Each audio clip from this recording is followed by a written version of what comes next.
Hello friends, very good morning. मैं आशुतोष गुप्ता स्वागत करता हूं आप सभी का हमारे ऑफिशियल यूट्यूब चैनल ए स्क्वायर अकेडमी पर। दोस्तों, आज सेशन में बात करेंगे हम लोग क्वेश्चन नंबर 8 से लेकर क्वेश्चन नंबर 16 तक। लास्ट टाइम में हम लोगों ने ये सेशन पहले भी कवर किया है, जिसमें हम लोगों ने पार्ट 1 में क्वेश्चन नंबर 8 तक पूरे क्वेश्चंस कवर कर लिए हैं। एक्सरसाइज 9.1 को हमने लास्ट टाइम में स्टार्ट किया था, उसी को कंटिन्यू करते हुए आज उसको खत्म करेंगे और 8 से लेकर क्वेश्चन नंबर 16 तक जितने भी क्वेश्चन हैं सबके सब आज के सेशन में कंप्लीट किए जाएंगे।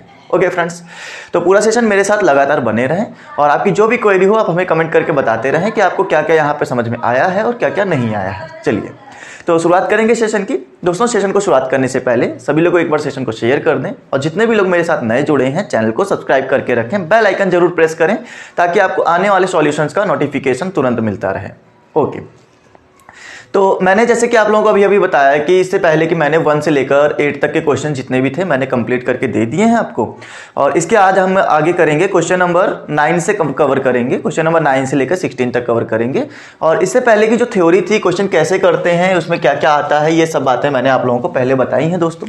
तो उम्मीद करूंगा कि आप लोग पार्ट 1 देख लेंगे। आपको ऊपर आई बटन दिख रहा होगा, आई बटन में भी मैंने आपको जो वीडियो है इसका पार्ट 1 वाला है वो मैंने लिंक कर दिया है। बाकी आज का हम देखेंगे कि आज हम लोग क्या सीखने वाले हैं। ठीक है, आइए तो स्टार्टिंग करते हैं क्वेश्चन नंबर 9 से। जितनी भी थ्योरी है पार्ट 1 में बता दी जा चुकी है, सीधा हम लोग क्वेश्चन पे स्टार्ट करेंगे और बताएंगे कैसे सॉल्यूशन करना है। चलिए, एक मीनार के पाद बिंदु से एक भवन के शिखर का उन्नयन कोण 30 डिग्री है। दोस्तों, एक मीनार है और उसके पाद बिंदु से एक भवन, ठीक है, दो बातें याद रखिएगा, एक भवन और एक मीनार। कौन बड़ा होगा जरा आप बता सकते हैं? मीनार बड़ी होगी या कोई भवन बड़ा होगा? भवन मतलब घर बड़ा होगा।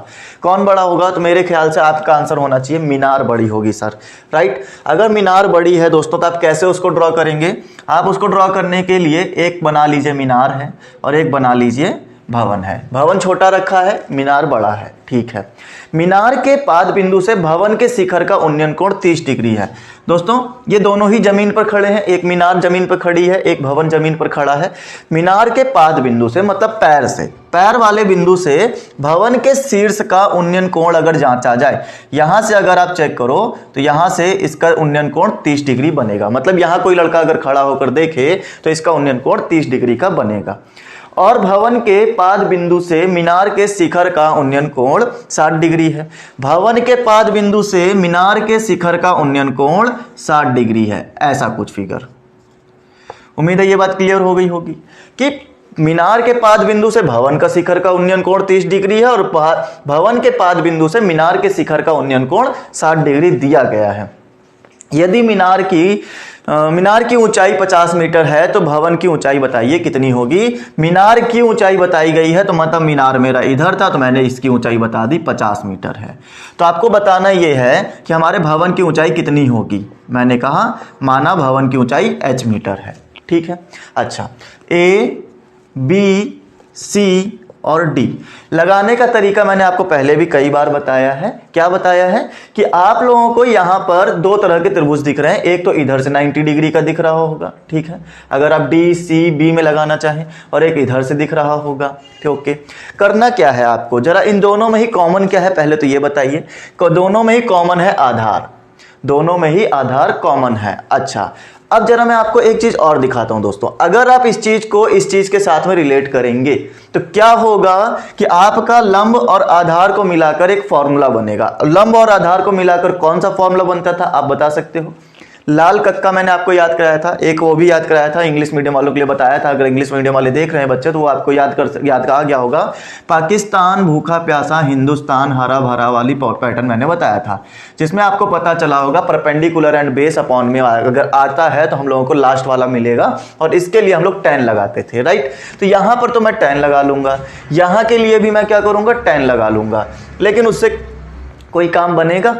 ये बनेगा तब जब इक्वेशंस बन जाएंगी तब समझ में आएगा, ठीक है। तो सबसे पहले हमने काम क्या किया था, माना भवन की ऊंचाई। दोस्तों, जितना भी काम आप करोगे ना लिख कर देना पड़ेगा, तो वो आप जितना भी काम करते जाए, जैसे भवन की ऊंचाई मानी है तो उसको लिख कर यहाँ पे रख देना कि माना भवन की ऊंचाई इतनी है, दिया है ये जितना भी कुछ दिया है सब लिख देना। अच्छा, एक चीज और मैं अगर आपको बताऊं, आप जरा यहां से इसको देखें, DCB में त्रिभुज DCB में मैंने कहा कि मैं आधार और लंब लेकर काम करूंगा, जिसमें आधार मैं इधर भेज दूंगा तो यहां से आधार की वैल्यू निकल कर आएगी। जरा बात को बहुत ध्यान से समझे। देखें, मैंने ये कहा कि भाई यहां पर tan theta is equal to होता है परपेंडिकुलर अपॉन बेस, तो मुझे लगाना है 30 डिग्री का इधर का हो गया लंब हमारे पास में DC, इधर का आधार हो गया BC, तो थीटा कितना रखा 30 डिग्री, तो हो गया tan 30 degree is equal to DC में हमने कहा था कि h मीटर है और BC हमारे पास में कितना है, यही तो हमको निकालना पड़ेगा। जब इसका BC निकाल कर उसमें रख दोगे तभी आंसर आ जाएगा। देखते चलें, तो यहां पर हमने कहा कि आपके पास tan 30 की जो वैल्यू आएगी दोस्तों वो कितनी आ जाएगी, आपने याद तो करी होगी, नहीं याद है तो सामने लिखी है, तुरंत याद कर लें। चलिए 1/√3 इसकी वैल्यू हो गई, h/BC हमारे पास में आंसर हो गया। अब BC को उधर भेज दो, h को उधर भेज दो, तो BC की वैल्यू आ गई h√3। इससे ये पता चल गया कि BC की वैल्यू h√3 आ गई। बहुत बढ़िया चीज आ गई। ठीक, इक्वेशन नंबर 1 हो गया। अच्छा, BC मुझे मिल गया, इसी BC का यूज करेंगे हम इसके लिए। कैसे करेंगे चलिए देखते हैं। त्रिभुज, पुनः आप लिखिए, पुनः त्रिभुज ABC में, त्रिभुज ABC में फिर से tan थीटा, क्यों tan थीटा ही क्यों, क्योंकि हम लंब लेने वाले हैं और आधार लेने वाले हैं, तो लंब और आधार को मिलाकर tan थीटा ही बनेगा। और इसके लिए जो आपका एंगल काम करेगा वो ये करेगा, जरा आप ध्यान से देखें। फिर उसके बाद में AB अपॉन में BC आ जाएगा। tan 60 डिग्री हो गया, AB कितना आ गया 50 मीटर आ गया, BC कितना हो जाएगा हमें नहीं मालूम है। चलिए, अच्छा हाँ, BC कितना आ गया हमें नहीं मालूम है, हम समीकरण 1 से BC की वैल्यू रखेंगे। आइए देखते हैं। ये हो गया √3, ये आ गया 50, नीचे आ गया इसकी वैल्यू h√3। ये कहां से आया, समीकरण 1 से आया, समीकरण 1 से, बगल में लिख देना। हाँ ओके, ये h√3 डिवाइड में है, इधर आ गया मल्टीप्लाई में। आपको पता है √3 से √3 का मल्टीप्लीकेशन हो जाएगा तो 3 बनाएगा और ये हो गया 50। ओके अच्छा, फिर उसके बाद में 3 डिवाइड में चला जाएगा, h is equal to 50 divide by 3, 3 1 जा 3 हो गया, मतलब बचा 2, 20 हो गया, 3 6 जा 18, 3 6 जा 18, 3 6 जा 18, 3 6 जा 18, इस तरह से चलता रहेगा। 16.67 मीटर लगभग हमारा क्या हो जाएगा, h की वैल्यू आ जाएगी, जो कि हमारे पास सामने रखी हुई है। मतलब भवन की ऊंचाई कितनी आ गई फ्रेंड्स, ये आ गई है 16.67, मतलब अप्रोक्सीमेट 17 मान सकते हैं हम लोग। चलिए क्लियर इतनी बात, आगे देखेंगे क्वेश्चन नंबर 10 क्या क्या बोलता है। देखिए इस क्वेश्चन में कुछ भी नहीं था, ठीक है। कोई भी प्रॉब्लम आए आप कमेंट करके तुरंत बता सकते हैं कि क्या प्रॉब्लम आ रही है। उसके लिए फिर हम लोग अभी तो ये क्या रिकॉर्डेड वीडियो है, तो उसके लिए हम लोग नेक्स्ट सेशन जब लाएंगे तो उसमें आपके लिए इन सभी क्वेश्चंस का आंसर बता देंगे कि क्या आपको प्रॉब्लम आ रही होगी। चलिए, तो क्वेश्चन नंबर 10 में क्या बोला गया है, आइए उसके बारे में डिस्कस करते हैं। फिर से उसी तरह से मैंने हमेशा बताया है, पार्ट 1 में भी जब मैंने कराया था आपको 1 से लेकर 8 तक क्वेश्चन बताए थे, मैंने कहा था कि ये ट्रिग्नोमेट्री का अनुप्रयोग है, मतलब ट्रिग्नोमेट्री कैसे यूज होगी हमारी लाइफ के अंदर, ये उस चीज के प्रूफ देता है। बच्चों का क्वेश्चन होता है ना कि सर यहाँ यूज कहाँ करें ट्रिग्नोमेट्री का, पढ़ने को तो पढ़ लिया, सारे फॉर्मूले सीख लिए, सारे क्वेश्चन लगाना सीख लिए, यूज कहाँ करें, यूज यहाँ करें। बाय प्रैक्टिकल आप सीखें कि एक मीनार अगर ऐसे खड़ी हो, भवन ऐसे खड़ा हो, तो कितने डिग्री का उन्नयन कोण बनेगा, उसकी ऊंचाइयां कैसे निकालेंगे, उनके बीच की दूरियां कैसे निकालेंगे, ये सब इन्हीं के जरिए आएगा, ट्रिग्नोमेट्री के जरिए। आइए क्वेश्चन नंबर 10 देखिए स्टूडेंट्स, इन्होंने बोला है कि एक 80 मीटर चौड़ी सड़क है और चौड़ी है 80 मीटर की, और 80 मीटर सड़क के दोनों ओर आमने सामने समान लंबाई वाले 2 खंभे लगे हैं। याद रहे, समान लंबाई वाले 2 खंभे लगे हैं।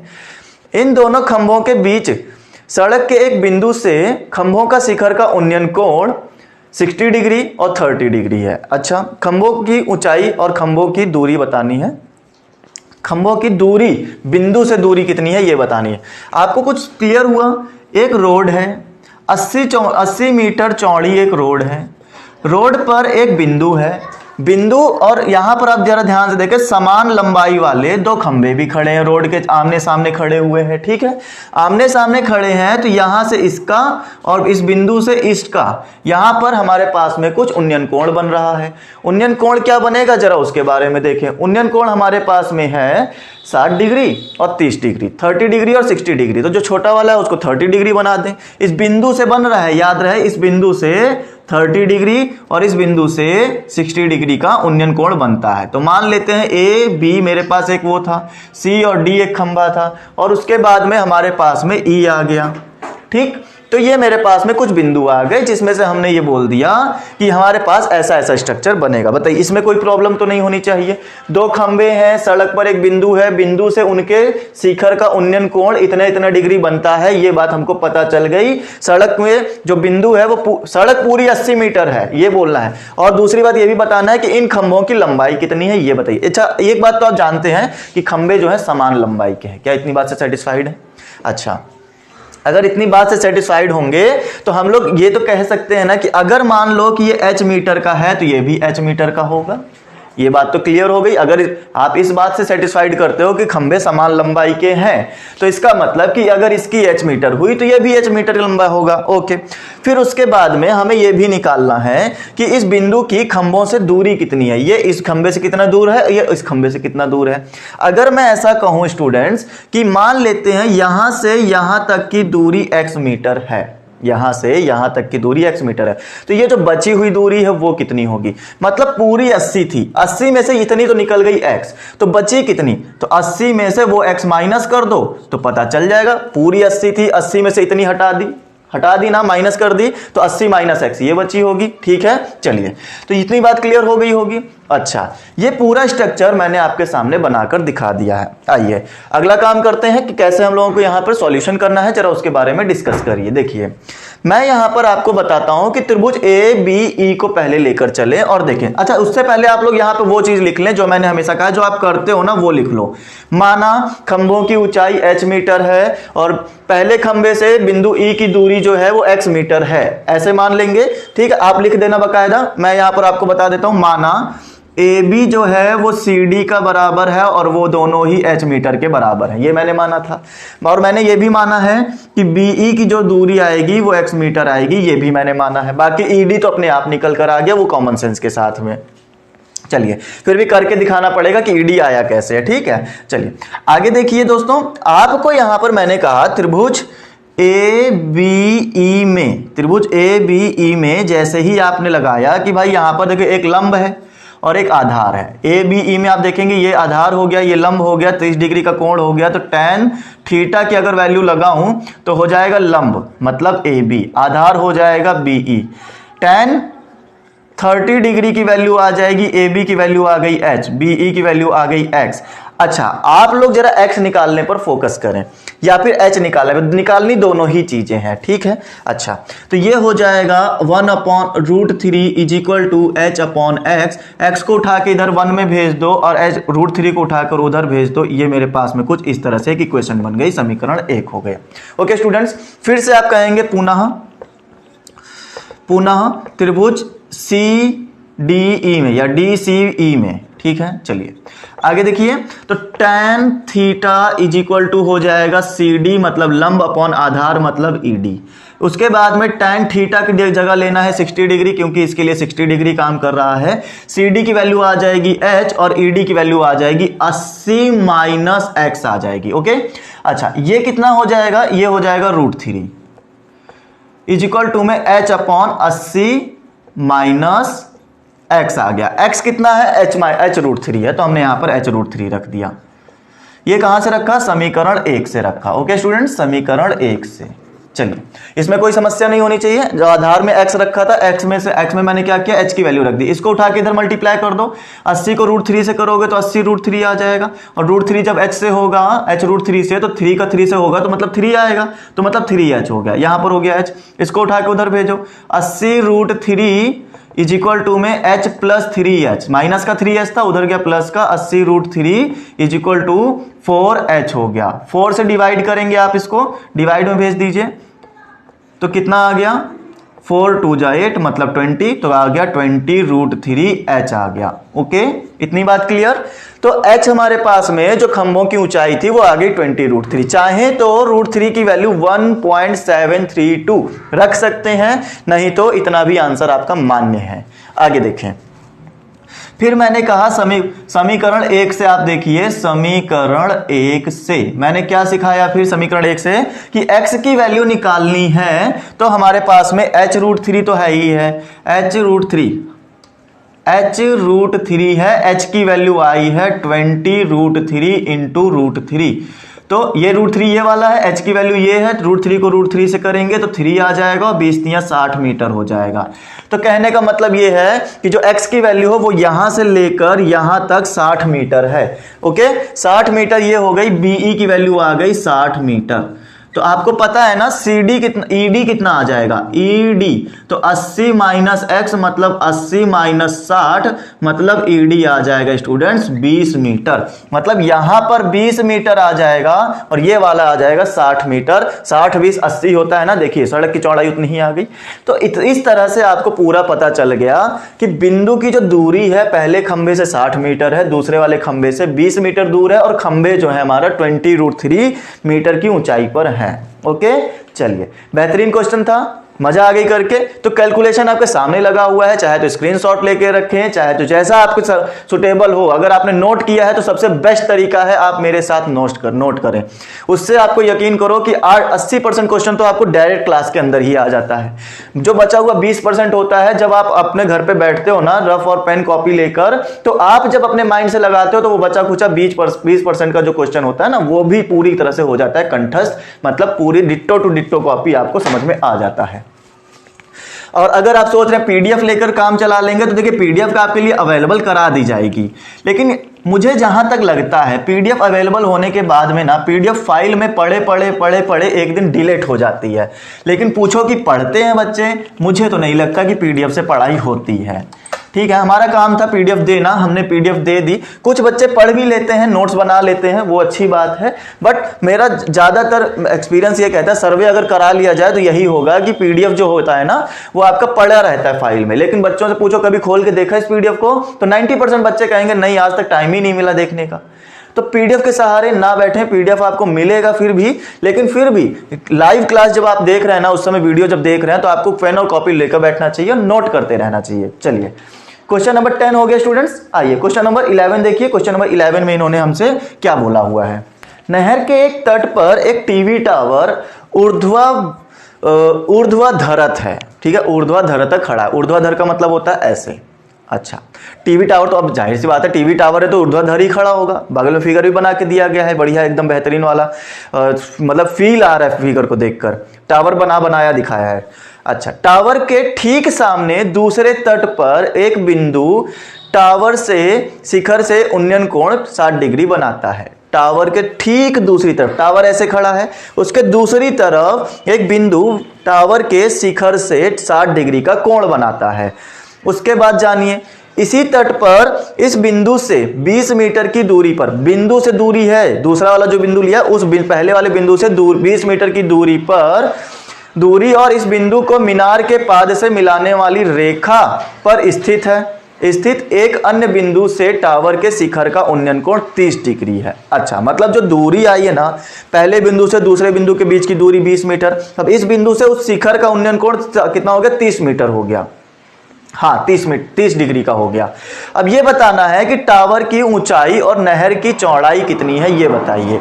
देखिए स्टूडेंट्स, ये नहर है, नहर पर के एक किनारे तो मीनार खड़ी है, मीनार नहर के इस तरफ जो है ऐसा समझे कि नहर के इस तरफ क्या है, एक बिंदु है। बिंदु से यहां तक का जो है 60 डिग्री का कोण लिया। इस बिंदु से एक दूसरा बिंदु भी है, उस बिंदु से अगर आप ऊंचाई देखें इस मीनार की, तो इस मीनार की टावर है, एक्चुअली मीनार नहीं टावर है, तो उसकी जो ऊंचाई आती वो डिग्री आती है, वो आती 30 डिग्री का एंगल बनाती है। और यह भी बताया गया कि इस बिंदु से इस बिंदु के बीच की जो दूरी है वो 20 मीटर की है। ओके, 20 मीटर दूरी है। और कुछ दिया गया है? नहीं, बिल्कुल नहीं दिया गया है। तो आपको बताना क्या है, ऊंचाई और नहर की चौड़ाई बताइए। तो मतलब ये पूरा निकालना है, तो हमें ये भी निकालना होगा। ये निकालिए और ये निकालिए। देखिए ABCD। ओके, तो मैंने कहा ये निकालने के लिए तो मैंने चलिए x मान लिया, इसको निकालने के लिए h मान लिया। इतनी बात क्लियर होगी। तो हमने क्या क्या माना है, आप लिखेंगे माना BC = x मीटर और ऊंचाई क्या है, AB = h मीटर। ये हमने माना है स्टूडेंट्स। अब माना है तो आप क्या करो, एक एक करके ट्रायंगल लगाना शुरू करो।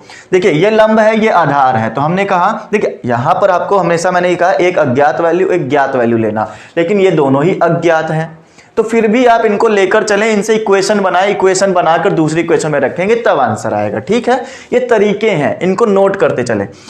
त्रिभुज बी सी में क्या कहा, tan थीटा वाला फॉर्मूला लगाएंगे जिसमें हम रखेंगे लंब बटे आधार। tan थीटा, अच्छा इस त्रिभुज के लिए लगा रहे हो तो 30 डिग्री इसके लिए काम करेगा। 30 डिग्री ए बी हमारा h आ गया, बी सी हमारे पास में x आ गया। इसकी वैल्यू हो गई 1/√3। ए बी हमारे पास में आ जाएगा कितना, h। हाँ ठीक है, h हो गया और नीचे x था। अच्छा ये भी बात क्लियर हो गई, नीचे x को उठा के इधर, √3 को उठा के उधर, तो ये हो जाएगा h√3, बिल्कुल पुरानी वाली इक्वेशन की तरह। इक्वेशन नंबर 1 x = h√3 पहले भी आया था, अभी भी फिर से वही इक्वेशन बन गई।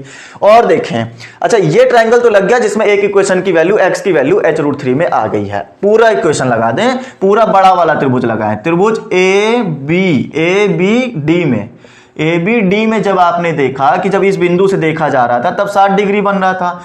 इस बार आप लगाएंगे tan 60 डिग्री। लंब कितना रखेंगे, ये रखेंगे ए बी। अच्छा यहां से लेकर यहां तक देख रहे हैं तो आधार कितना हो गया, db हो गया, तो ये मेरे पास में आ गया db। tan 60 की वैल्यू हो गई 30 डिग्री। ab कितना आएगा स्टूडेंट, जरा बात करें ab की, तो ये हो गया h हो गया। अच्छा आप जरा सोच कर देखें कि यहां से लेकर यहां तक जाना है तो इतनी दूरी x है, इतनी दूरी 20 है, तो टोटल ऐड करके कितनी आ जाएगी, x और प्लस 20 आ जाएगी। ये बात समझ में आ गई होगी। x की वैल्यू रख दे समीकरण 1 से, तो √3 कहाँ, हाँ √30 नहीं, √3, √3 = h/h√3 प्लस 20 आ गया। ओके, h√3 और 20 को उठा के इधर भेज दो तो मल्टीप्लाई हो जाएगा, आ जाएगा हमारे पास में 3h प्लस 20 √3 में h। 3h को उठा के उधर ले चले, ओके 3h को उठा के उधर ले गए तो आपको पता चला होगा h - 3h में 20√3 आ गया। अच्छा ये कितना हो जाएगा, ये हो जाएगा माइनस का 2h, 20√3 हो गया। इसको उठा के डिवाइड में भेज दें, माइनस का 20√3/2, 2 से काटा 10 टाइम आ गया माइनस का 10√3। स्टूडेंट्स आंसर कैलकुलेशन के समय माइनस जरूर आ रहा है बट माइनस हम लेंगे नहीं, ठीक है, क्योंकि ये दूरी है और दूरी कभी भी निगेटिव नहीं होती है। आखिर मीनार की ऊंचाई पॉजिटिव ही तो होगी भाई साहब। 0 से स्टार्ट करोगे 1 2 3 4 ही तो जाएगा, ये 0 से -1 चला जाएगा नहीं ना। तो ये कैलकुलेशन करते समय आ गया है, उससे प्रॉब्लम मत लो, लेकिन दूरियां कभी निगेटिव नहीं होती, इसलिए हम लोगों ने 10√3 इसका आंसर रख दिया। उम्मीद है ये बात क्लियर हो चुकी होगी। आगे देखें क्या कहते हैं ये लोग। ऊंचाई निकलकर चली आई, ऊंचाई चली आई है तो अब हम लोग समीकरण 1 का इस्तेमाल करेंगे और अब x की वैल्यू भी निकाल लेंगे कि पूरी लंबाई बतानी थी ना, नहर की पूरी लंबाई कितनी है। तो जरा देखें x = h√3, h की वैल्यू आ गई 10√3 और यहां पर आ गया √3, यहां पर हो जाएगा 10 × 3 तो ये हो गया 30। ओके स्टूडेंट्स, मतलब यह x की वैल्यू कितनी आ गई, 30 आ गई, और x कितना था, इतना था। तो नहर तो इतना बड़ा था ना, तो 30 ये और 20 ये टोटल मिलाकर 50 मीटर। तो हमने कहा कि जो db आएगा स्टूडेंट्स वो आएगा 30 + 20 मतलब टोटल 50 मीटर का db होगा, मतलब जो नहर है वो होगी। उम्मीद है ये बात क्लियर हो गई होगी। db नहर कैसे निकाली, ऊंचाई कैसे निकाली, ये सब इक्वेशंस बनाई हुई हैं, तरीके हैं, आपको इस तरह से फील करना है क्वेश्चंस को और सॉल्व करके देना है। आइए अगला क्वेश्चन देखिए फटाफट। 12 क्वेश्चन क्या कहते हैं जरा उसको हम लोग डिस्कस किया जाए। 12 क्वेश्चन भी इसी तरह से सॉल्व करें। और एक चीज और स्टूडेंट्स, हम लोग कितने 3-4 क्वेश्चन कर चुके हैं अभी तक, तो आप लोगों को समझ में आ गया होगा क्वेश्चन कैसे हैं और क्या चल रहा है। अगर समझ में आया है, कुछ चीज़ें सीख गए हो, मज़ा आ गई है, समझ में आ गया है कि हाँ कुछ तो फ़ायदा हुआ, तो सेशन को लाइक ज़रूर करें और साथ ही साथ सेशन को शेयर करना ना भूलें। शेयर तुरंत करें ताकि ये कंटेंट जो आपने सीखा है ये दूसरों को भी सिखाया जाए। हम भी मेहनत कर रहे हैं, आप भी हमारे साथ मेहनत करिए। हल्का सा काम होता है शेयर करने का, वो शेयर कर दीजिए। फिर उसके बाद हम लोग क्वेश्चन नंबर 12 देखते हैं। आइए, तो क्वेश्चन नंबर 12 में इन्होंने बोला कि 7 मीटर ऊंचे भवन के शिखर से केबल टावर के शिखर का उन्नयन कोण 60 डिग्री। देखिए इस तरह का क्वेश्चन आप पहले भी करके आ चुके हैं। यहां भवन और केबल टावर दो चीजें बोली गई हैं, तो भवन ऊंचा होगा या केबल टावर ऊंचा होगा, जरा सोचें आप। टावर जो होगा ऊंचा होगा, भवन हमारा छोटा रहता है हमेशा, ठीक है। तो हमने कहा एक टावर है और एक भवन है, दोनों ही जमीन पर खड़े रहेंगे, अब और कहीं तो खड़े नहीं कर सकते, जमीन पर ही खड़े रहेंगे। 7 मीटर ऊंचा भवन है, इसकी ऊंचाई बोल दी 7 मीटर ऊंचा भवन है और इससे शिखर का, केबल टावर के शिखर का उन्नयन कोण 60 डिग्री, यहां से इसके शिखर का ये जो एंगल बना है ये 60 डिग्री का बन रहा है, यहां पर केबल टावर के शिखर का उन्नयन कोण। अच्छा, और इसके पाद का अवनमन कोण 45 डिग्री है। अच्छा, शिखर का 60 डिग्री है, लेकिन यहां पर जब आप देखेंगे तो ये एंगल बनता है 45 डिग्री का, नीचे इसके पाद बिंदु का अवनमन कोण बनता है 45 डिग्री का। ओके, इतनी बात क्लियर। अब क्या करना क्या है हमें, तो यहां पर इन्होंने कहा है पाद का अवनमन कोण 45 डिग्री है, टावर की ऊंचाई बताइए भाई साहब कितनी आएगी। बहुत अच्छी बात, हम बता दे रहे हैं। चलिए, ए बी सी, देखिए दोस्तों यहां से जब आप देख रहे हैं तो ये अवनमन कोण है। मैंने हमेशा कहा है कि अवनमन कोण जो होता है इधर बनने वाले उन्नयन कोण के बराबर ही आता है, ठीक है। अच्छा, तो यहां पर 45 डिग्री बन गया। ये आप एंगल देख रहे होंगे, ई और डी मान लेते हैं इसको। तो ई बी सी में आप कह सकते हैं कि नहीं कि हम यहां पर आधार निकाल पाएंगे लंब लगाकर, कह सकते हैं ना। तो हम यही कहेंगे ट्रायंगल ई बी सी में सबसे पहले तो ये बताएं कि आपने माना है, क्या माना है, BC बराबर x मीटर माना है।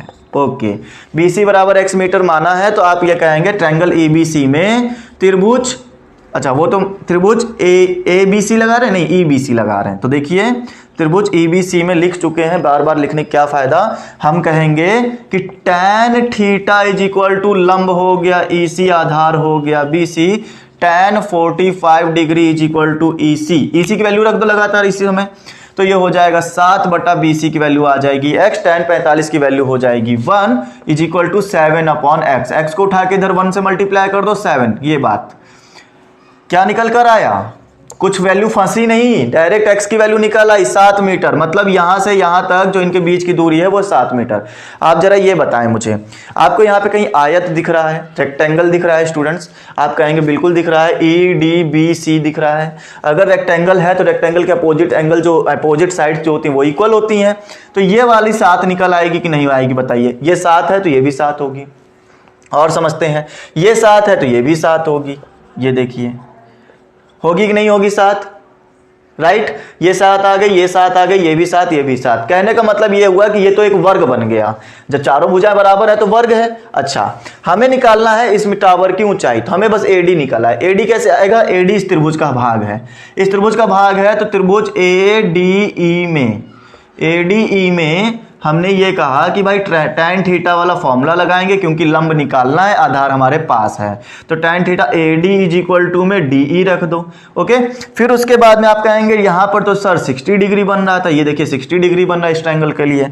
tan 60 degree is equal to AD की वैल्यू हमें निकालनी है, DE की वैल्यू हमारे पास 7 आ गई, ये हो गया √3, यहां आ गया AD अपॉन 7 को उठा के इधर भेज दिया, 7√3 इज इक्वल टू AD आ गया स्टूडेंट्स, राइट। इतनी बात क्लियर। अच्छा, 7√3 AD आ गया, बट मुझे तो टावर चाहिए पूरा, तो पूरा चाहने के लिए हम कहेंगे AB लगाएंगे, ये पूरी AB होगी। AB क्या होगी, AD plus DB, AD plus DB। Okay, तो AD कितना आ जाएगा, AD आ जाएगा हमारे पास में 7√3, ये कितना आ गया 7 आ गया, 7 कॉमन ले लें, ये 7 आ गया, 7√3 वो हो गया, 7 कॉमन ले लो, तो आप कहोगे अंदर बचेगा √3 और यहां बच जाएगा +1, ये हमारे पास आंसर हो गया। आप चाहें तो 1.732 रख सकते हैं, नहीं तो यही हमारा सेटिस्फाइड आंसर कहलाएगा। उम्मीद है क्लियर हो चुकी होगी बातें। कुछ भी समस्या नहीं होनी चाहिए, किसी भी तरह की प्रॉब्लम आए कमेंट तुरंत करिएगा, चाहे जैसा आपको प्रॉब्लम आ रहा हो तुरंत करके बताइए कमेंट कि हाँ यहां पे थोड़ी समस्या आई कि नहीं आई, ठीक है। चलिए, वैसे तो मुझे लगता है कि मैं अपनी तरफ से सारी बातें आपको बता देता हूं, लेकिन फिर भी अगर आपके दिल में और दिमाग में कोई क्वेश्चन उठता है तो आप हमसे पूछ सकते हैं। ओके, आइए। और ज़्यादा जानकारी के लिए स्टूडेंट्स आप हमारा टेलीग्राम चैनल ज्वाइन कर सकते हैं, टेलीग्राम का लिंक आपको डिस्क्रिप्शन में मिलेगा। अदर सोशल मीडिया भी आपको वहीं पर मिल जाएंगे, किसी भी सोशल मीडिया पर अगर आप एक्टिव हैं तो हम भी वहां पर एक्टिव हैं और आप हमारे साथ कांटेक्ट कर सकते हैं। आइए, क्वेश्चन नंबर 12 हो चुका है, 13 के मजे लेते हैं कि 13 क्या कहता है। देखिएगा स्टूडेंट्स, इन्होंने हमसे यह बोला कि समुद्र तल से, समुद्र का तल मतलब समुद्र के तल से नीचे से 75 मीटर ऊंची लाइट, अच्छा समुद्र तल मतलब नीचे नहीं, तल पर मतलब एकदम सरफेस पर, जो समुद्र का इस पे सरफेस है उस पर से लाइट हाउस के शिखर के देखने पर 2 समुद्री जहाजों के अवनमन कोण 30 डिग्री और 45 डिग्री है। स्टूडेंट जरा बात को समझे, ये समुद्र तल है, ये समुद्र तल है और समुद्र तल है, तो समुद्र तल में एक जहाज यहाँ खड़ा है, एक जहाज यहाँ खड़ा है और ये समुद्र का किनारा है। समुद्र के किनारे पर एक लाइट हाउस लगी हुई है, होती नहीं है वो चारों तरफ घूमती रहती है लाइट, तो वो वाली लाइट हाउस लगी हुई है। उसमें से यहाँ से आदमी खड़ा हुआ है लाइट हाउस पर, वहां से ये दो जहाजों को देखता है और देखने पर पता चलता है कि 30 डिग्री और 60 डिग्री का कोण बनाता है। अब बच्चे कंफ्यूज ये होते हैं कि 30 कौन सा है और 60 कौन सा है, तो याद रहे जो नजदीक वाला होगा वो बड़ा होगा, तो ये मतलब ये 45 डिग्री का रहेगा और जो दूर वाला रहेगा वो हमारा 30 डिग्री का रहेगा। क्लियर? तो नजदीक जाने समय बढ़ती हैं चीजें, ठीक है। अच्छा, क्यों बढ़ती हैं? क्योंकि दृष्टिकोण हमारा बड़ा होता है। आपने ये तो देखा ही ना, जहाज अगर बहुत दूर उड़ रहा है तो छोटा दिखेगा और नजदीक आता जाएगा तो बड़ा होता जाएगा, तो जैसे जैसे नजदीक आएंगे एंगल वैसे वैसे बड़ा होता जाएगा। उसके बाद और समझें जरा, फिर इन्होंने कहा है कि यदि लाइट हाउस के एक ही ओर एक जहाज दूसरे जहाज के ठीक पीछे हो तो, अच्छा मतलब ठीक, ये बात पढ़ी नहीं थी लेकिन फिर भी हमने ठीक से बना दी है, चलिए ठीक है। एक जहाज जो है दूसरे जहाज के ठीक पीछे है, तो जहाजों के बीच की दूरी बताइए, ए, बी, सी और डी। स्टूडेंट बात को बहुत ध्यान से समझें, समुद्र तल से लाइट हाउस जो है वो 75 मीटर ऊंचा है। ये समुद्र का तल था, समुद्र के तल से ये 75 मीटर ऊंचा है। चलिए, तो आपको BC निकालना है जो कि हमारा 45 डिग्री लगाते ही लंब और आधार लगाते ही आ जाएगा। BD निकाल लेंगे जो कि हमारा 75 डिग्री लगाते ही डायरेक्ट आंसर आ जाएगा। और हमें निकालना है कि इन दोनों के बीच की दूरी कितनी है, जहाजों के बीच की दूरी कितनी है ये बतानी है। आइए देखते हैं। ट्रायंगल ABC में क्या कहा, tan theta is equal to लंब बटे आधार। tan 45 इज इक्वल टू लंब कितना हो गया 75 और BC हमें पता नहीं है, यही निकालना है। tan इसकी वैल्यू 1 हो गई, यहाँ पर आ गया 75 बटा BC को 1 से मल्टीप्लाई करोगे तो आ जाएगा BC, मतलब ये भी हमारा कितना आ रहा है 75 मीटर आ रहा है यहाँ से यहाँ तक की दूरी। अब निकालते हैं BD कितना आएगा। ट्रायंगल ABD में स्टूडेंट्स आप कहेंगे tan theta is equal to लंब हमारे पास AB काम करेगा, आधार हमारे पास BD काम करेगा, और tan थीटा की वैल्यू कितनी आ जाएगी जरा इस बारे में भी डिस्कस करें। tan थीटा आ जाएगा 30 degree, tan 30 degree is equal to AB हमारे पास 75 है, BD हमें नहीं पता है, BD हमें नहीं पता है, लेकिन हमें यह जरूर पता है। अच्छा ऐसे कर ले, पहले BD रख ही लो आप लोग। tan थीटा की वैल्यू हो गई 1/√3, आ गया 75 बटा BD को उठा के इधर भेज दें, BD इज इक्वल टू 75 बटा √3। आप जरा ये बताएं स्टूडेंट्स मुझे, BD को क्या मैं BC और प्लस CD में नहीं तोड़ सकता? BD को मैंने BC प्लस CD दो टुकड़ों में तोड़ दिया, क्योंकि आधा टुकड़ा ये है आधा टुकड़ा ये है, दोनों को जोड़ दिया जाए तो हमारा आंसर आ जाता है BD। तो ये हो गया 75 बटा √3। अच्छा एक चीज और जरा जाने कि BC की वैल्यू आप लोग निकाल चुके हैं 75, यहां पे देर रख, तो ये हो जाएगा CD मतलब 75 बटा √3 हो गया। उम्मीद है ये बात क्लियर हो चुकी होगी। और जरा इसके बारे में और डिस्कस किया जाए। 75 को उठा के उधर भेज दो, CD is equal to 75√3 minus 75, और 75 कॉमन ले लिया तो 1/√3 माइनस का 1। यहां पर आपको पता होगा ना कि यहां पर आप एलसीएम ले सकते हैं, तो एलसीएम ले लें 1/1 माइनस √3 और नीचे आ जाएगा √3। इतनी बात क्लियर। और देखें जरा, √3 नीचे होना नहीं चाहिए तो ऊपर भी मल्टीप्लाई कर लिया नीचे भी मल्टीप्लाई कर लिया, और ये वाला 1 माइनस √3 वैसे ही रखा रहने दो, ऊपर है ऊपर से कोई मतलब नहीं होना चाहिए। तो आप जरा जानते होंगे कि ये हो गया 75√3 1 माइनस √3 अपॉन में 3 से काटोगे कितना टाइम में चला जाएगा, 25 या 75 होता है तो मतलब ये 25 आ जाएगा। 25√3 और 1 माइनस √3, 25√3 1 माइनस √3, ये क्या आ रहा है, यही तो CD है स्टूडेंट्स, यही तो CD है हमारे पास में। ये देखिए CD निकाला था ना, CD है ये, CB नहीं CD है।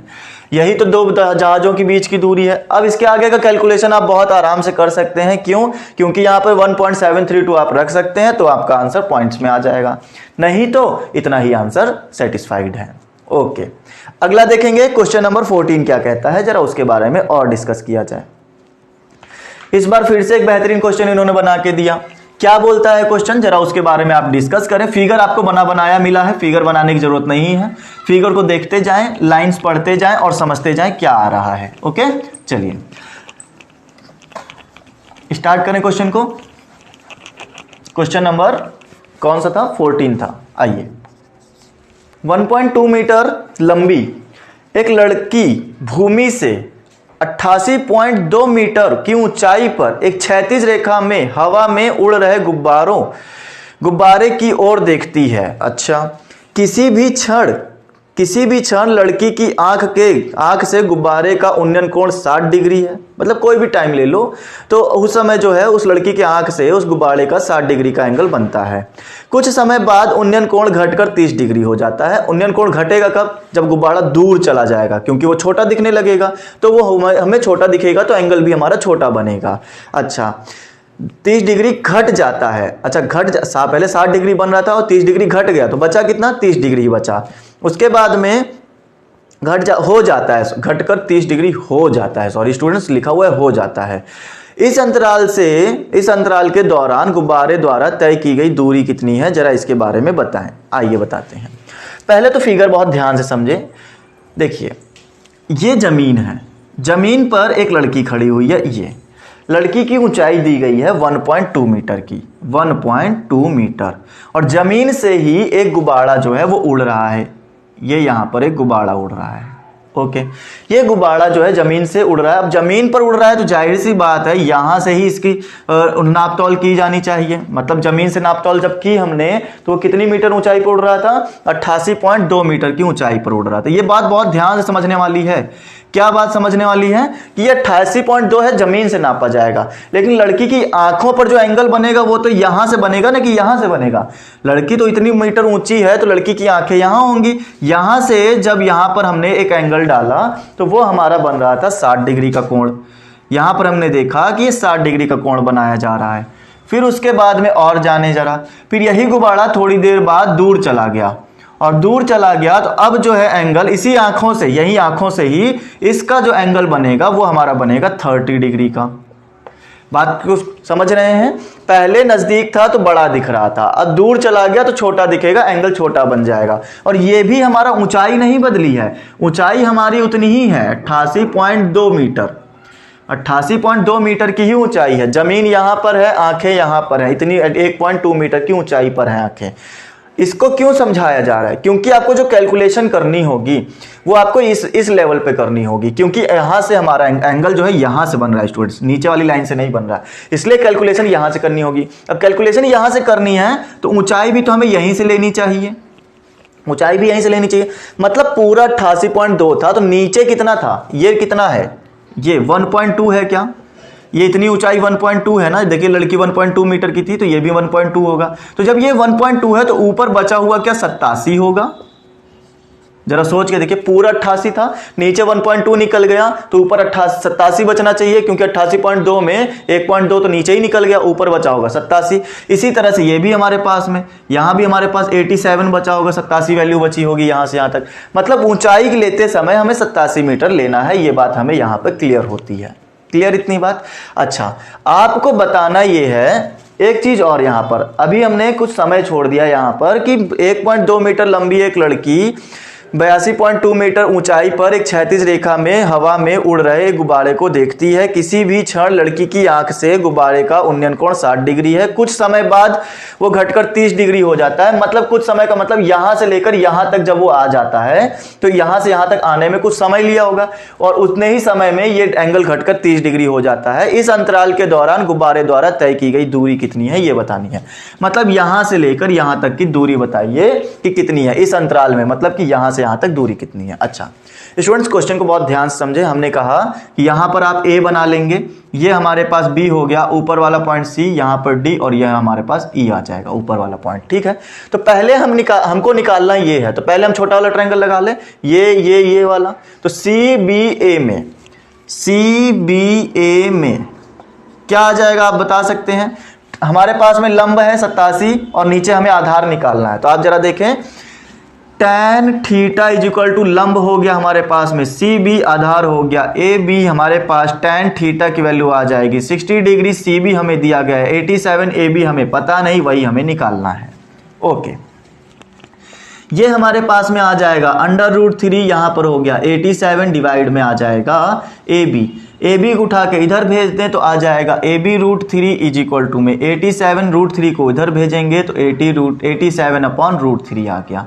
ये इतना मेरे पास में एक वैल्यू आ गई। क्लियर इतनी बात। हम चाहें तो यहीं पर √3 को √3 से मल्टीप्लाई करके और वैल्यू छोटी कर सकते हैं, बट अभी नहीं कर रहे हैं। आगे अभी क्वेश्चन बचा हुआ है, वहां देखते हैं आगे क्या चीजें दी गई हैं। आप जरा और देखें, मैंने छोटा वाला ट्रायंगल लगा लिया जिसमें 60 डिग्री दिया था। 30 डिग्री वाला ट्रायंगल लगा लो जो कि यहां से लेकर ये पूरा दिख रहा होगा, ये यहां से लेकर यहां तक, राइट। तो त्रिभुज ADE में, त्रिभुज AD में आप देखेंगे तो आपको पता चलेगा tan लगाना पड़ेगा, जिसमें लंब आपको दिया गया है DE और आधार आपको दिया जाएगा D से लेकर A तक, तो ये हो गया DA। tan थीटा की वैल्यू स्टूडेंट्स कितनी आ जाएगी, 30 डिग्री आ जाएगी। तो 30 degree is equal to DE कितना आ गया 87, DA कितना आ जाएगा हमें नहीं मालूम ना, DA ही तो निकालना है, तो ये हो जाएगा D और A। DA नहीं निकालना है, हमें निकालना है B से लेकर D तक, या इतनी दूरी में इस समय में ये यहां से यहां तक ट्रेवल कितना किया, गुब्बारा यहां था, यहां से यहां तक आने में कितनी दूरी चलकर आया, ये निकालना है, मतलब BD निकालना है। कुल मिला के बात इतनी ध्यान रखो। और जरा जाने हम लोग, ये हो गया 1/√3, इधर आ जाएगा 87/DA। DA को उठा के इधर भेज दिया जाए, राइट। DA को जैसे ही आपने इधर भेजा, ये हमारा क्या था, AB था, ये हमारे पास में AB था, ओके। तो जैसे ही आपने DA को उधर भेजा तो DA इज इक्वल टू हो जाएगा 87√3। DA क्या है, DA हमारे पास में ये है, जिसको मैं लिख सकता हूं D से लेकर B तक और B से लेकर A तक। मतलब मैं इसको लिख सकता हूं DB प्लस BA, D से लेकर B तक जोड़ दो, B से लेकर A तक जोड़ दो, तो टोटल मिल जाएगा DA, और यहां पर आ जाएगा हमारे पास 87√3, जिसमें से आप जानते हैं BA या AB बोल लो तो इसकी वैल्यू जितनी आई है, कितनी आई है, 87/√3 आई है। तो DB की वैल्यू आ जाएगी 87/√3 इज इक्वल टू में 87√3। ओके स्टूडेंट्स, और क्या करेंगे हम लोग, जरा इसके बारे में और डिस्कस किया जाए। इसको माइनस में भेज दोगे तो DB इज इक्वल टू आ जाएगा 87√3 माइनस 87/√3। एलसीएम ले लेंगे 87, पहले तो कॉमन ले लो, चलो कॉमन ले लेते हैं। कॉमन लेकर क्या मिलेगा, 87 कॉमन ले लिया, √3 माइनस का 1/√3 बच गया। √3 को √3 से जैसे ही मल्टीप्लाई किया, 3 माइनस 1/√3 बच गया, और ये मेरे पास में आ जाएगा 87 इंटू 2/√3। आप जानते हैं √3 नीचे नहीं होना चाहिए, √3 को ऊपर और √3 को नीचे मल्टीप्लाई कर दो। 87 इंटू √3 नीचे आ गया, 3 2 जा 6, 3 9 जा 27, मतलब 29 को 2 से मल्टीप्लाई किया तो 58 आ गया, ये हो गया 58√3। ये मेरे पास में क्या आ गया, DB आ गया, मतलब B से लेकर D तक की डिस्टेंस आ गई 58√3, राइट। उम्मीद है पूरी तरह से क्लियर हो गई स्टेप्स। तो ये तरीके हैं जिसके जरिए आपको लगाना है। इन सब में ना 2-2 इक्वेशन बनना कंपलसरी है, और कोई तरीका नहीं है कि आप 2 इक्वेशन ना आए, इसमें 2 इक्वेशन तो आनी ही आनी है, आपको ये बात ध्यान रखनी है। क्लियर। आइए अगला क्वेश्चन देखें स्टूडेंट्स। अगले क्वेश्चन में इन्होंने क्या बोला गया है, जरा उसके बारे में हम लोग और डिस्कस करते हैं।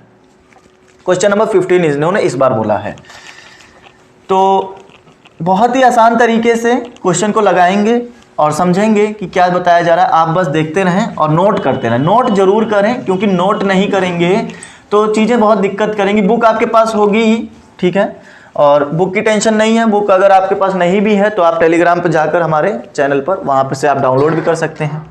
आगे देखें, क्वेश्चन नंबर हमारे पास 15 क्या बोलता है। एक सीधा राजमार्ग एक मीनार के पाद तक जाता है। कोई एक सीधा राजमार्ग है, सीधा जा रहे हो और एक मीनार सामने खड़ी है, वहां तक जाता है। ये मीनार के शिखर पर खड़ा एक आदमी एक कार को 30 डिग्री के अवनमन कोण पर देखता है। इसको फील करते जाएं और बनाते जाएं। ये यहाँ पर एक आदमी खड़ा हुआ है मीनार पर, एक सीधा राजमार्ग मीनार के पाद बिंदु तक जाता है। अच्छा, यहाँ पर एक आदमी खड़ा है जो कि कार को देख रहा है, 30 डिग्री का कोण बनाता है, अवनमन कोण 30 डिग्री पर देखता है, जो कि मीनार के पाद की ओर एक समान चाल से चल रही है।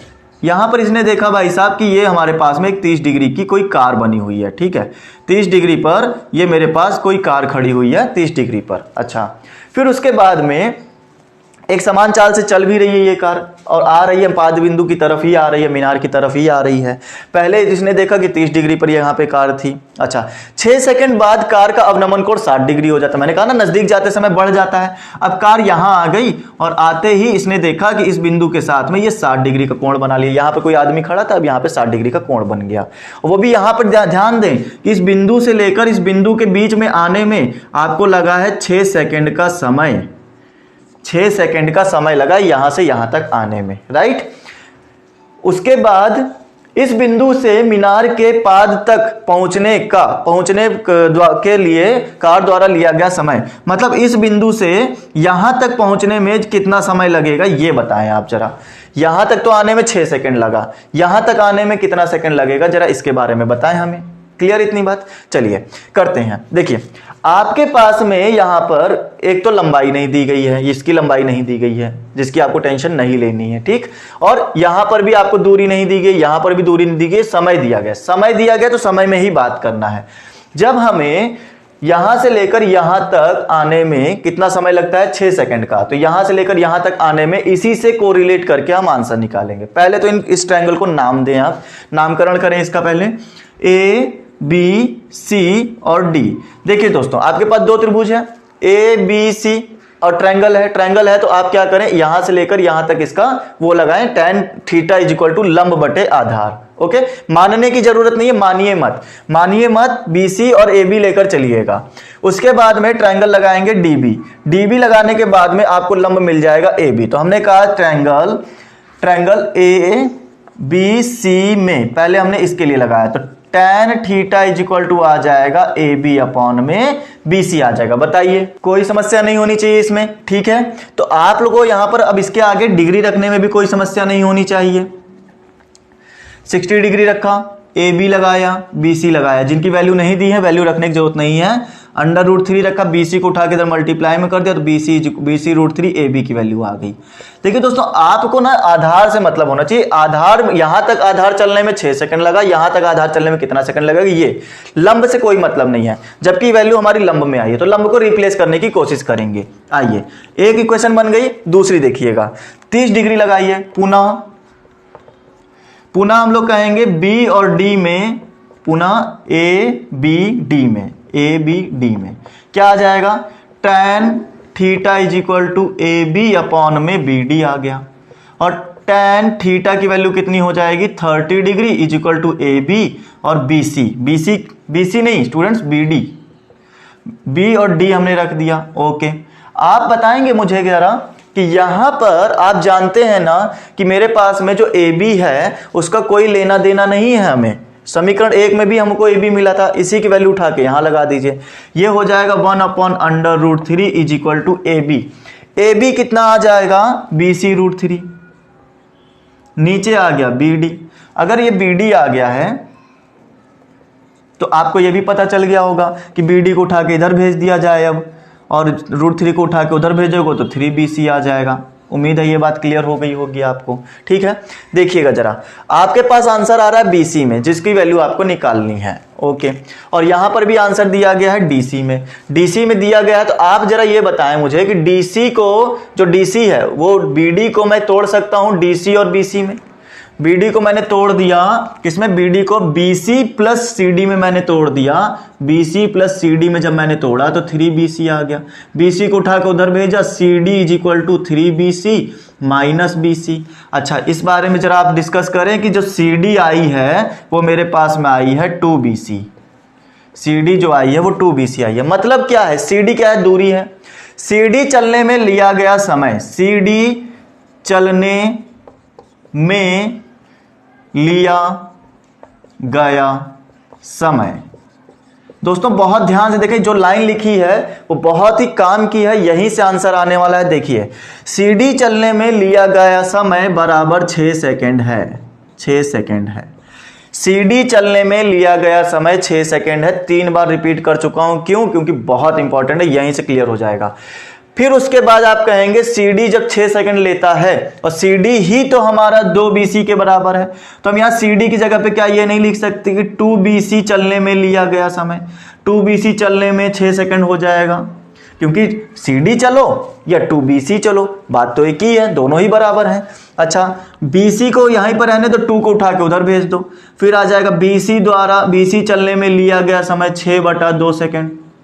2 से काटा 3 तो ये आ जाएगा BC चलने में लिया गया समय 3 सेकंड। ये देखिए कितनी आराम से आंसर आ गया। BC चलने में लिया गया समय, यहां से लेकर यहां तक चलने में लिया गया समय 3 सेकंड लगेगा। क्या ये बात समझ में आई आपको? CD चलने में लिया गया समय 6 सेकंड था। अब CD ही हमारा 2BC था तो हमने 2BC रख दिया CD को रिप्लेस करा के, फिर हमने 2 को उठा के 2 बटे में भेज दिया तो पता चला BC चलने में लिया गया समय हमारे पास में इतना आएगा। क्लियर? चलिए क्वेश्चन नंबर 16 देखिए दोस्तों, इसी के साथ लगातार आगे हम लोग बढ़ते हैं और क्वेश्चन नंबर 16 जो कि हमारा लास्ट है और हमारी एक्सरसाइज का जो है अंत हो जाएगा यहीं पर आज। आइए बताते हैं क्या करना है, कैसे करना है। क्वेश्चन नंबर 16 में बढ़िया बेहतरीन तरीके से एंडिंग करते हैं। इन्होंने हमसे ये बोला, क्या बोला है कि मीनार के आधार से एक सरल रेखा में 4 मीटर 9 मीटर की दूरी पर 4 मीटर और 9 मीटर की दूरी पर स्थित दो बिंदु से मीनार के शिखर के उन्नयन कोण पूरक कोण होते हैं। बेहतरीन चीज याद करनी है आपको, एक पूरक कोण और एक समपूरक कोण क्या होते हैं, जरा बात को समझें। सिद्ध कीजिए कि मीनार की ऊंचाई 6 मीटर है। सिद्ध करना है मतलब कुल मिला के बात तो वही है ना, 6 मीटर निकालना है। मीनार की ऊंचाई अगर 6 मीटर आ जाती है तो सिद्ध हो गया। आइए देखते हैं, ये यहां पर मेरे पास में मीनार के आधार से एक सरल रेखा पर दो बिंदु हैं 4 मीटर पर, एक बिंदु है 4 मीटर पर और दूसरा वाला बिंदु है 9 मीटर पर। दूसरा वाला बिंदु 9 मीटर पर है तो कहने का मतलब ये होगा कि भाई यहां पर 5 मीटर होगा, तभी तो हमारा यहां से लेकर यहां तक 9 मीटर बनेगा। 4 मीटर ये, 5 मीटर ये, टोटल मिला के 9 मीटर हो गया। पहला बिंदु 4 मीटर दूरी पर, दूसरा बिंदु 9 मीटर की दूरी पर मीनार से, ये मेरी मीनार हो गई यहां पर। फिर उसके बाद में स्थित दो बिंदु मीनार के शिखर का उन्नयन कोण पूरक है। पूरक है का मतलब क्या होता है, मतलब यहां पर जो कोण बनेगा और यहां पे जो कोण बनेगा ये दोनों कोण पूरक कोण है। अब पूरक कोण क्या होता है सर, पहला क्वेश्चन तो यही हुआ। पूरक कोण वो कोण होते हैं जिनको ऐड करने से 90 डिग्री आ जाए। पूरक कोण वो कोण होते हैं जिनको ऐड करने से 90 डिग्री आ जाए, जैसे 70 और 20, 80 और 10, 50 और 40, 75 और 15, किसी भी तरह के आप वैल्यू ले लो, ऐड करने से अगर उन डिग्रीज को ऐड करने से 90 डिग्री आता है, पूरक कोण बनते हैं। उम्मीद है ये बात क्लियर हो गई होगी। समपूरक क्या होते हैं, इसी का छोटा भाई या बड़ा भाई बोल लो, जिसमें हम लोगों को बताया जाता है कि दो ऐसे एंगल जिनको ऐड करने से 180 डिग्री आ जाए वो हमारे समपूरक कोण होते हैं। जैसे 90 और 90, मतलब दो पूरक ले लो तो 90 90 मलकर 180 हो गया, ये हमारे क्या बन गए, समपूरक। 150 और 30 ये भी जोड़कर 180 होगा, मतलब ये भी हमारा क्या होगा, समपूरक कोण हो गए। इस तरह के कोण जो जोड़ने से 180 डिग्री आ जाए समपूरक है, जोड़ने से 90 डिग्री आ जाए पूरक कोण है। क्लियर इतनी बात? तो ये दोनों कोण पूरक है, मतलब इनको जोड़ने से 90 डिग्री आना चाहिए। कहने का मतलब ये हुआ अगर ये थीटा है तो इसमें से 90 माइनस थीटा कर दो, क्योंकि जब जोड़ोगे तो plus theta minus theta cancel, बचा क्या 90, प्लस करने से 90 तो आना चाहिए था, 90 बच गया। हो गया आंसर। आगे देखें ABC, ओके। और जरा समझें इस बात को और कैसे करना है। आपको यहां पर निकालना क्या है, AB ऊंचाई निकालनी है, AB। तो आपके देखिए यहां पर एक तो मैं यहां पर त्रिभुज ABC, अच्छा ये D है, चलो D मान लेते हैं। ABD में मैंने लगाया, क्या लगाया, tan थीटा। क्यों? क्योंकि लंब और आधार ही हम लेने वाले हैं।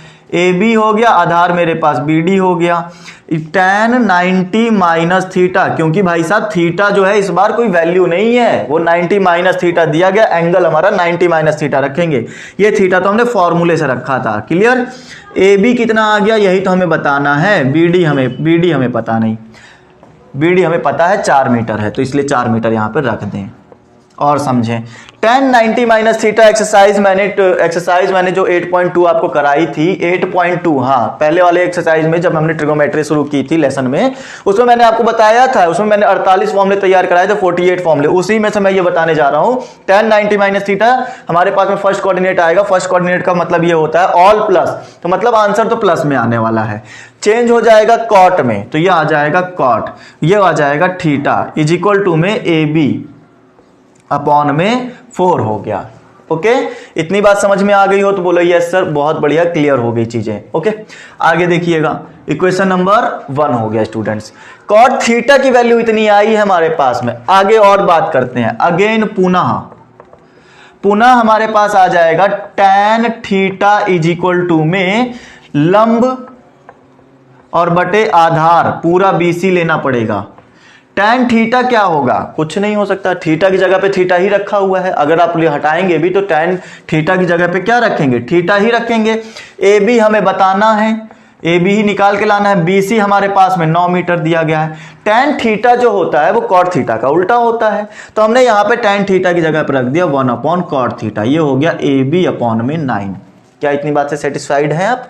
फिर उसके बाद जरा देखें, ये मेरे पास में आ जाएगा कॉट थीटा कितना रख दें, ए बी अपॉन 4 रख दो। ये रखा ए बी अपॉन में 4, ये 4 घूमकर ऊपर चला जाएगा तो 4 ऊपर आ गया, मतलब 4 अपॉन ए बी हो गया इज इक्वल टू में ए बी अपॉन में 9 आ जाएगा। अच्छा 9 चौक 36 इधर आ गया और ए बी उधर भेजा तो ए बी का स्क्वायर आ गया, स्क्वायर को उठा के इधर भेजोगे स्क्वायर रूट बन जाएगा, और स्क्वायर रूट बन गया तो ये हमारा 6 का होता है। ये लीजिए ए बी हमारी कितनी आ गई, 6 मीटर आ गई है। ये मुझे समझ में आ गया, यही हमें सिद्ध करना था कि ए बी ऊंचाई जो होगी वो 6 मीटर होगी। देख रहे हैं आप वैल्यू मतलब वो क्या कहते हैं, क्वेश्चन का कोइंसिडेंस देखिए कितना अच्छा बैठा हुआ है। थीटा दिया ही नहीं है तब भी उसके बाद भी आंसर हम लोग एक दूसरे ट्रिग्नोमेट्री को हेल्प लेकर निकाले दे रहे हैं। ओके चलिए, तो उम्मीद है कि पूरी तरह से क्वेश्चन नंबर 16 भी आपका समाप्त हो चुका है, खत्म हो चुका है, आ गया होगा आपको पूरी तरह से। एक एक क्वेश्चन हमने यहाँ पे डिटेल में आपके साथ डिस्कस कर लिए हैं, कोई भी क्वेश्चन छोड़ा नहीं गया है। फिर भी उसके बाद भी अगर आपको लगता है कि किसी तरह की कोई समस्या फेस कर रहे हैं आप, तो उसके लिए हम लोग आपको डेली सेशन दे रहे हैं। आप कभी भी हमें अपना कमेंट करके बता सकते हैं आपको किस सेशन के अंदर कौन से क्वेश्चन में प्रॉब्लम आई है, हम उसके ऊपर जरूर डिस्कस करेंगे। आपको फिलहाल ये तो रिकॉर्डेड सेशन है, मैं पहले भी बता चुका हूं, और आपको बताएंगे हम अगले सेशन के अंदर कि जो भी आपकी प्रॉब्लम्स हैं वो कैसे सॉल्व होंगी। ओके फ्रेंड्स, तो उम्मीद करता हूं कि आपको मेरे साथ पढ़कर समझकर अच्छा लगा होगा, कुछ चीजें जानने को मिली होंगी, पसंद आई होंगी। चीजें अगर पसंद आई हैं, क्वेश्चंस आपको समझ में आ गए हैं, तो सेशन को लाइक करें, शेयर करें, ताकि आपके दोस्तों तक ये कंटेंट पहुंच सके, उन्हें भी थोड़ा सा पता चले कि हाँ कोरोना काल के अंदर घर बैठकर भी कुछ चीजें सीखी जा सकती हैं। बस लगन होनी चाहिए ना, वीडियो देखने के लिए भी एक कैपेसिटी होनी चाहिए कि हाँ भाई हम ये देख सकते हैं, क्योंकि बैठे बैठे वीडियो देखना भी एक बोरिंग काम है, वो भी जब एजुकेशन से रिलेटेड हो तब तो बहुत बोरिंग काम है। चलिए अच्छा कोई बात नहीं, फिर भी आगे बढ़ेंगे और हम लोग अपने सेशन की समाप्ति यहीं पर करेंगे। अगर फिर भी आप लोगों को हमारे साथ ज़्यादा कांटेक्ट करने की जरूरत पड़ती है तो आप हमारे साथ टेलीग्राम पे कांटेक्ट कर सकते हैं। टेलीग्राम का लिंक आपको डिस्क्रिप्शन में दिया गया, अदर सोशल मीडिया भी आपको डिस्क्रिप्शन में ही मिल जाएंगे। टीचमेंट पर अगर आप मेरे साथ लाइव पढ़ना चाहते हैं स्टूडेंट्स, तो वहाँ पर आपको सभी क्लासेस के लिंक दिए गए हैं, आप हमें कॉन्टैक्ट कर सकते हैं, वहाँ पर हमारी क्लास ज्वाइन कर लीजिए। क्लास ज्वाइन करने के बाद में जब भी हम लाइव आएंगे आपको लाइव वहाँ पर पढ़ाया जाएगा, टीचमेंट पर डायरेक्ट कॉन्टैक्ट होगा आपका हमारे साथ में। ओके चलिए, तो आज के लिए इतना ही रखें। Bye all of you, take care, stay home and stay safe.